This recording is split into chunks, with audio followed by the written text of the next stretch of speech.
August Kitsberg. Veli Henn, Hennu Veli.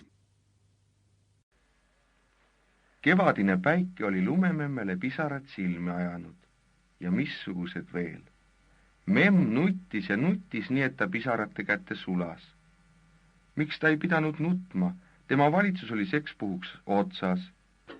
Orgudesse, kuristikkude kallaste alla, sügavasse laande peitis ta ennast veel, lootes seal hõlpu leida ja kahe silma vahele jääda. Petlik lootus. Kõige varjulistematest kohtadest leidis ja kihutas päike ta minema. Memm läks aina sogavel vahutavate ojakeste ja ülekallaste tõusnud jõgede teed uperkuutil. Lüües ikka mere poole ja mere poole, sinna ta uppuski. Päike tegi imet, ta paistis ja paistis. Mitte tutsu ei pidanud talvest järele jääma. Täielik võit pidi noormees kevade saama, kes ise küll veel külma pärast sinine, juba puude ja põõsaste ümber päikesega võidu paitas ja meelitas nõnda, et nende hangunud mahlasoontes päris keema ajas. Kes niisuguse paitamise vastu külmaks võis jääda? Küüvits metsas oli ammugi ära õitsenud, keset lume lagunemist. Temal oli rutt.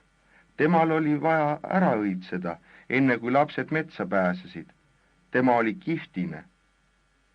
Nüüd pistis juba toomingas esimesed lehekesed, kui hiire kõrvad välja ja kaasik mähkis enese helerohelise udu sisse. Kelm poiss kevad mängis aasal ja heinamaal. Pistis murueide põue näpu ja tõmbas peidust välja kauni kullerkupu ja mõnegi lillekese. Ta viskas laululeegid, lõokesed, õhku ja saatis oma lahked hüüded küll orgu, mäele. Ma olen tulnud, viige tuuled see sõnum kõigile. Aus lugeja märkab isegi, et jutukirjutaja siin lauluisa Kreutzwaldi salves laenamas on käinud. Kust tema mees muidu nii ilusad sõnad ja mõtted pidi saama selle kevadese päeva kirjeldamiseks, kui Veli Henn uitamast koju tuli ja Nõuni järvel juba metsparte ütles olevat näinud. Veli Henn, olgu kohe öeldud, oli mõnes tükis iseäraline mehike. Kevadet näiteks ootas ta ainult havikudemisaja pärast, siis sai püssiga vee ääres hulkuda.